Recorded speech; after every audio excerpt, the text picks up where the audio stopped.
Hello, and welcome back to Podfinder. My name is Philip, and I'm here to talk about Pathfinder 2nd Edition. This is part of a series I am producing covering the various deities in the Pathfinder role-playing game and its setting, the world of Golarion. Last time, I kicked off Elf Month by covering Findaladlara, the elven goddess of twilight, artistic preservation, and architecture. Up next, Elf Month continues with Alseta, the elven goddess of transitions, doorways, and, most notably, the Aiudara. Before that, though, if you enjoy this video and want to hear more Pathfinder lore, consider subscribing or commenting below. With that out of the way, let's move on to the rundown. Alseta, the Wanderer, is a widely respected minor goddess of transitions, both physical and metaphorical. She is closely tied to both doorways and gates, meaning her faith is often associated with both cities and towns, and with the act of construction. Alseta typically acts as a mediator among her fellow deities, and her priests are similarly equipped to mediate disputes between mortals. Alseta is considered a deity of the elven pantheon, but she is also widely worshipped among humans. Her areas of concern are doorways and transitions. Beyond her dedicated clergy, she is worshipped primarily by architects and builders, and by guards or members of a city's town watch. Alseta typically presents herself as a friendly woman of middle age. She typically has long white or gray hair, which is partially tied into a pair of very long braids. These braids are often woven with gold or red ribbon. She dresses in simple robes of gray or pale blue. Her most notable feature is the mask which she wears on the back of her head. This mask typically depicts a nondescript humanoid face with a faint smile. Unlike other members of the elven pantheon, Alseta is not always depicted as an elf. Her prominence among humans means that depictions of her as a human, or even as an Aiudaran, are common. In fact, I haven't found a single piece of art from Paizo depicting Alseta as an elf, though the elves almost certainly consider her a member of their own ancestry. Alseta makes her home in the astral plane, the space between spaces which connects the outer planes to one another. Her realm, the Argent Gate, takes the form of an immense solid disk of silver, with the eponymous gate built at the center. The gate itself is an immensely powerful artifact, capable of opening portals to any location in the great beyond. This feature of the gate makes the realm a natural meeting place for gods from different planes, and Alseta works to ensure that all visitors to her realm are treated with dignity and respect. Due to her association with cities and civilization, some scholars speculate that the Argent Gate might have originally been located in Axis. If this is the case, then these scholars theorize that Alseta moved the realm to the astral plane in order to better accommodate visitors who might be ideologically opposed to Axis and its rulers. Devout followers of Alseta, called Alsetans, are typically friendly and courteous. They are steadfast in their belief in the importance of honesty, respect, and humility, and are therefore well liked by most of their acquaintances. Many followers take a very literal interpretation of her dominion over transitions, and work as architects, maintenance workers, or guards for gates and walls. They might also bless doorways and thresholds, or focus on locks, keys, and security systems for spaces which require limited access.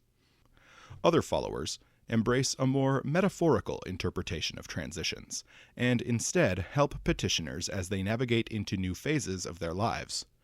These might include life events like marriages, birth or death, or even gender transition. Also included are the signing of treaties, which represent a transition from war to peace, or the sealing of business or legal dealings, representing the transition from one societal state to another.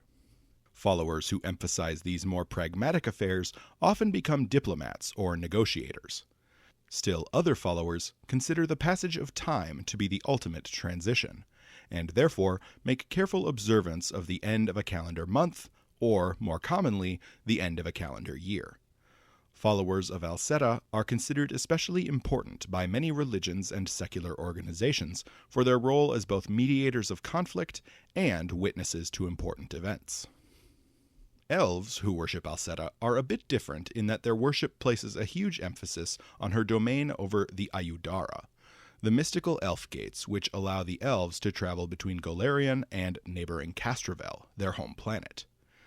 These followers often see the protection of the Aiudara as a sacred duty, and oppose any who would seek to corrupt them.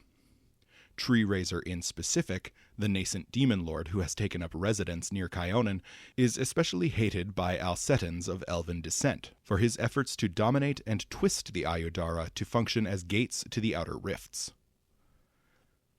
Temples to Alseta are relatively rare, and it is far more common for worshippers to congregate at small shrines. These shrines are typically built into the side of archways or gates, and are marked with a small statue of Alseta. Freestanding shrines are less common, but can take the form of sundials or stone calendars, intended to encourage followers to observe and hold sacred the passage of time. The few Alsetan temples which do exist are architectural marvels, which place special emphasis on doorways. Rooms in these temples always contain multiple entrances and exits, as dead ends are considered to be somewhat anathema to Alseta's teachings. Hallways in these complexes have a tendency to loop back around on themselves, and secret passages, trapdoors, and hidden pathways are common. Temples always have 4 main entrances in the form of large gates. Alseta's holy text is the Sacred Keystones. It is a lesson on morality and identifies the 4 pillars of Alseta's faith: courtesy, duty, honesty, and humility. These 4 virtues are inscribed on the 4 literal keystones of the main doorways to an Alsetan temple, hence the tendency for 4 main entrances. In addition to these 4 virtues, the text espouses the importance of other virtuous traits, explaining that, while the keystone is the most important stone in an archway, the other stones, representing other virtues, are also necessary to its function. While the text is largely allegorical in its approach, it also provides several detailed lessons on architecture and engineering. The Church of Alseta is loosely organized, especially outside of major cities. Many priests go by the title of Chamberlain, especially those who operate in more remote regions or communities, and these priests are all considered to be more or less equal in rank. Wherever an Alsetan temple exists, there is a designated high priest who is dubbed the High Chamberlain. The High Chamberlain directs the efforts of priests in his region, though even this hierarchical structure is relatively loose.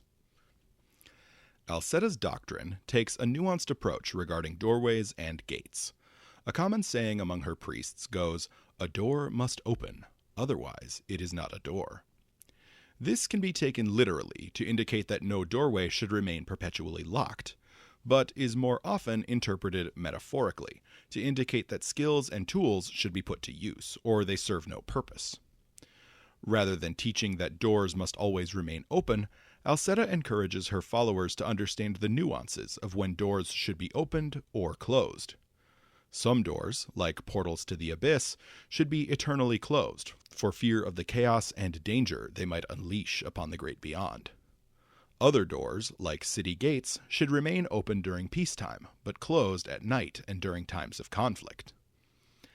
As such, many of Alseta's followers take no issue with providing enhancements to the security of doors or gates. These might range from mundane solutions like locks or guards to magical solutions like warding spells. Other followers might specialize in the opening of doorways or the creation of passages, either through conventional means such as lockpicking or with magical solutions like stone shaping or teleportation. That being said, Alseta is very clear in her instructions that these skills should only be put to use for the betterment of society, and not for personal gain, or in violation of legitimate regulations.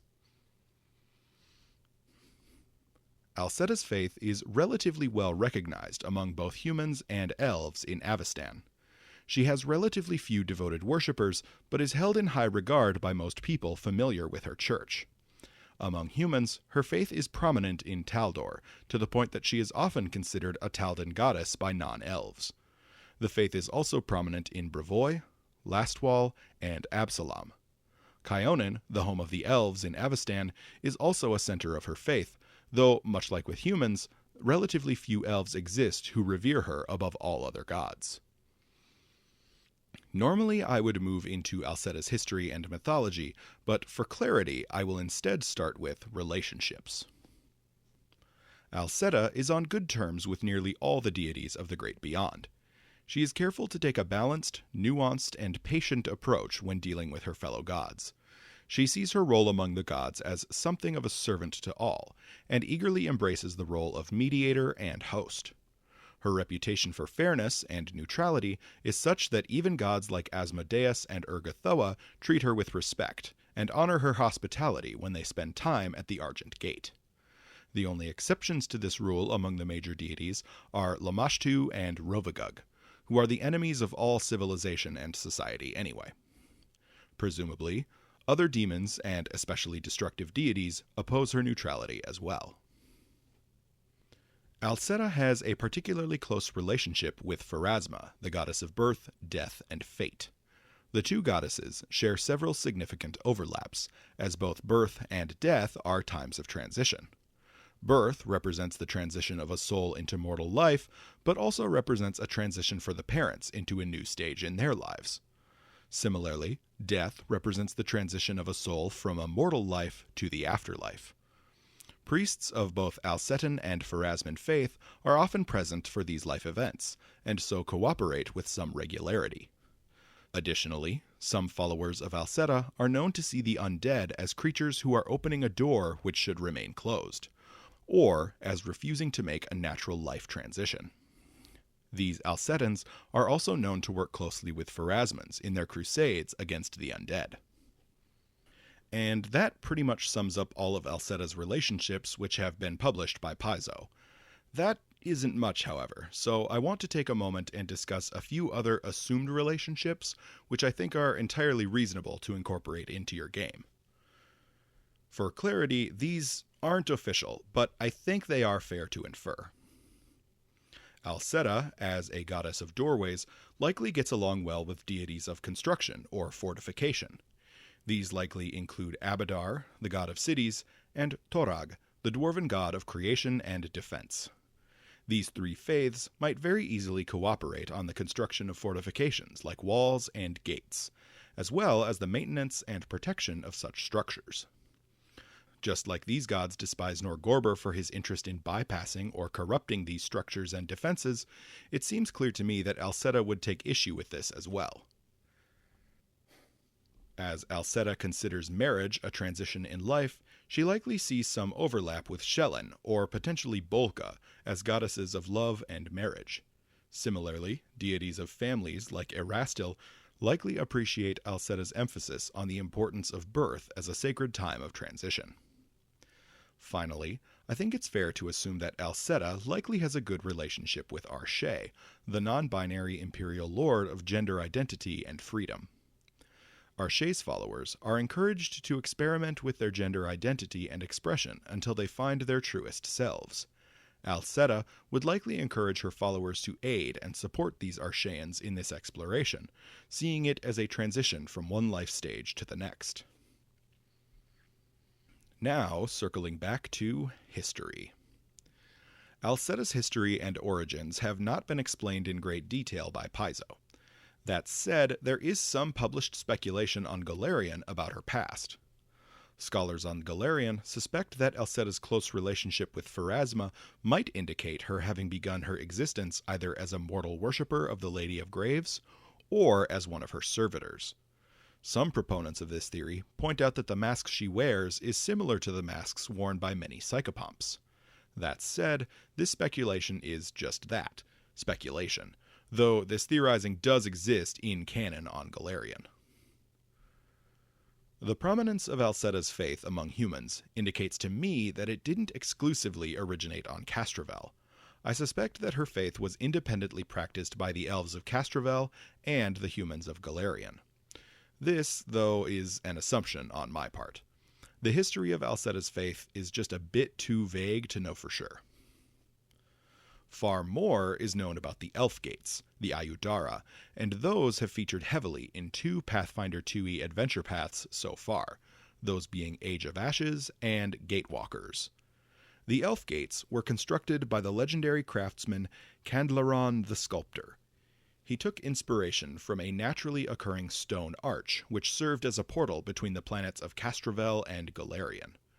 His first attempt at creating a similar structure was a series of 6 portals called Alseta's Ring.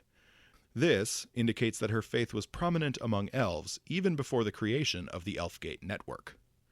The development of Alseta's Ring allowed Candleron to refine his craft, leading to his eventual construction of the Aiudara network seen today on Golarion.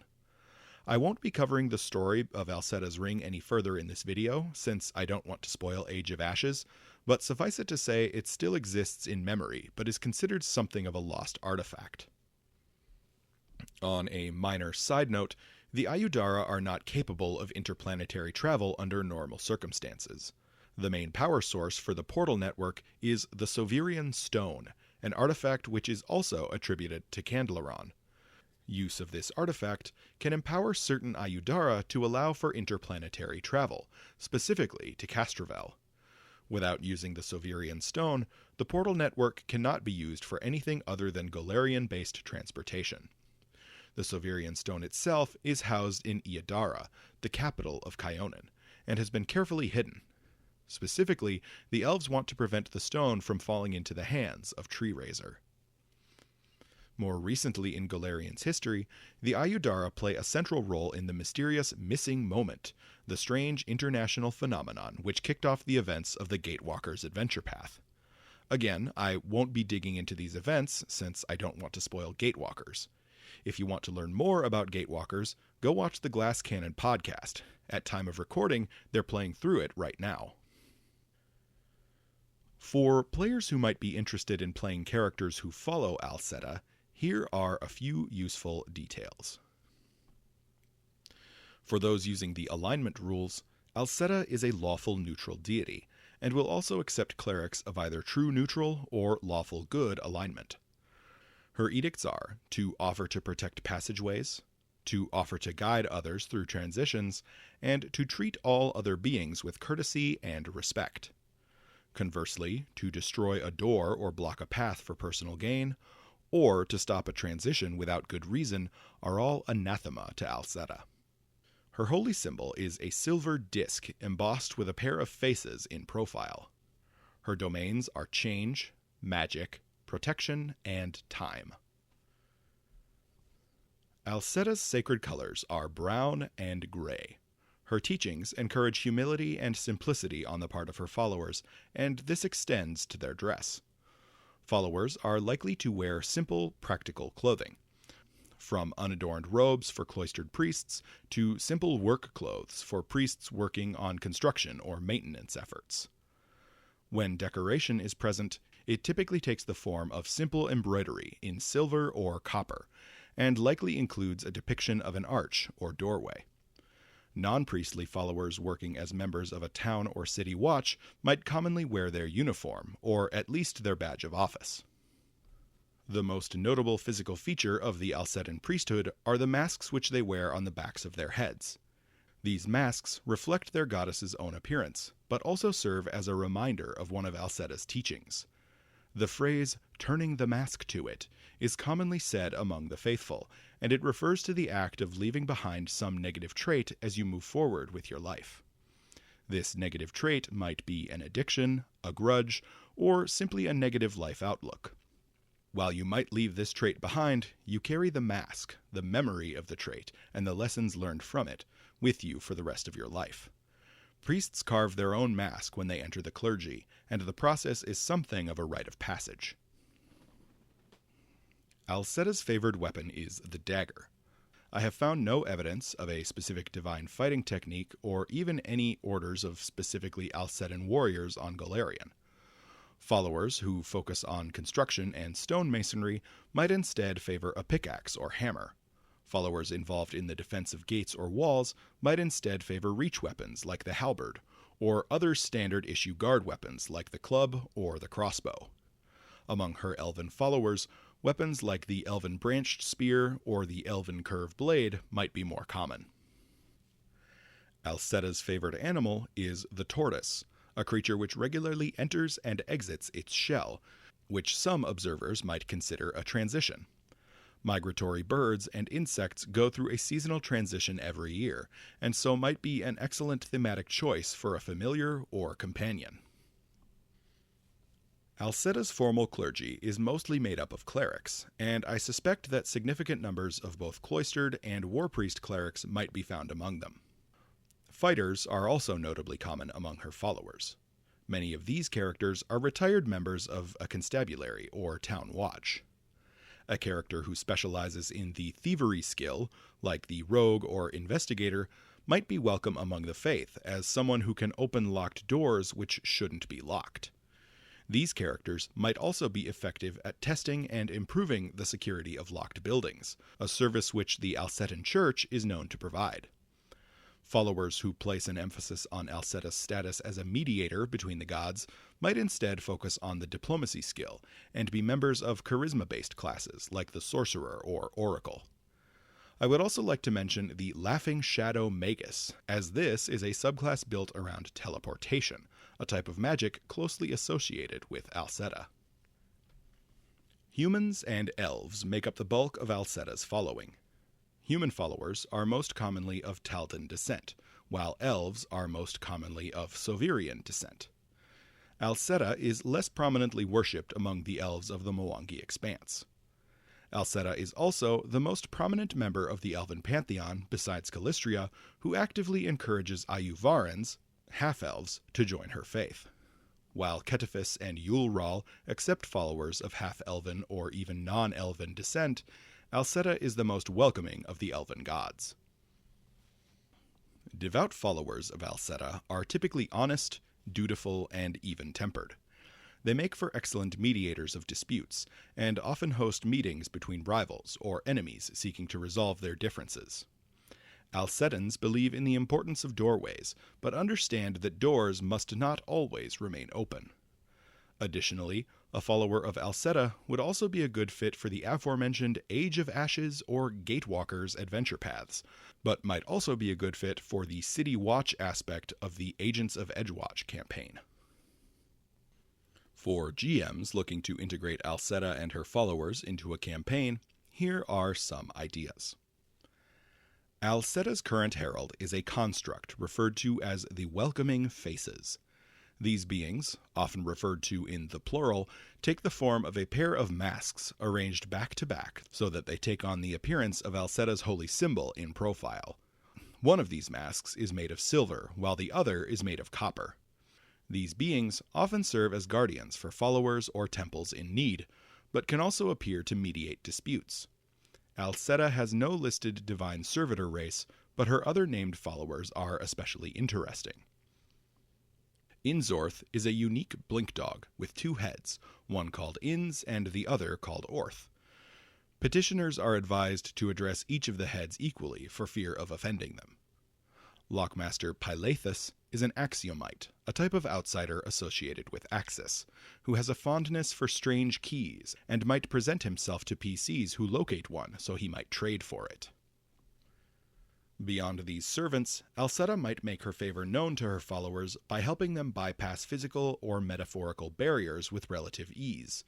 Those whom she disfavors might find that doors are difficult to open or close, or might get the pervading feeling that they are stuck in a rut. Alseta, as the patron deity of the Aiudara, might fit excellently into any adventure involving the Elf Gates, but Paizo has done some pretty good work on this topic already, so I'm going to brainstorm some other ideas. As PCs approach a major city in any region where the faith of Alseta is common, they are likely to run into her followers at or around the entrances to the city. Followers might be guards in the guardhouse, or service or maintenance workers seeing to the gates themselves. This presents a GM with a good opportunity to incorporate her faith into a campaign seamlessly, and gives the GM a chance to have the Alsetan Church influence the PC's first impression of a city.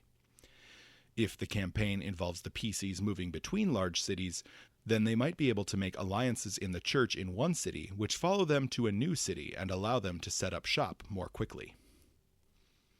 A civic defense adventure might also be a good opportunity to incorporate Alseta and her church as well. Followers of Alseta are likely better qualified than any other church to understand and plan the defense of a city's gates, including planning sorties, establishing barricades, or even locating or constructing secret passages to allow for evacuations or sabotage operations. I'm picturing a Helm's Deep or Minas Tirith inspired city defense adventure, where the goal of the PCs is to delay an invading army for as long as possible until help can arrive. Such an adventure might involve the PCs repelling invasions by ladder or siege tower. It might involve sorties outside the walls to buy time for repairs to the walls themselves. It might involve creating new defenses and improvised gates as the PCs slowly lose ground. It might even involve the exploration of catacombs or caves underneath the city to unlock passages to allow for the citizens of the city to flee. Followers of Alseta might even take an adventure like this in a different direction by attempting to rely on negotiation and diplomacy. The possibilities are basically endless.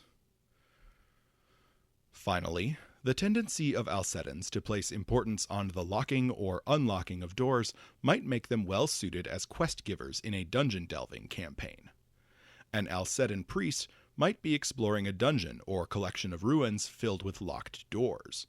Such an NPC might hire the PCs to help them unlock doorways they discover throughout the campaign, or might be employed by the party as a locksmith if the PCs get stuck behind a door they can't otherwise bypass.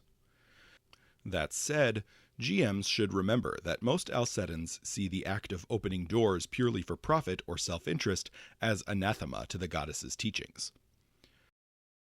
So that's it. That's Alseta, the Wanderer, goddess of transitions, gates, and mediation. Her prominence among both humans and elves puts her in an interesting place narratively. While she is a minor deity in the grand scheme of things, her areas of interest place her followers in positions of civic importance. Next week, I conclude Elf Month with Cetaphis, the elven god of hunting, forestry, and the moon, and the sworn enemy of the demon Tree Raiser. See you next time.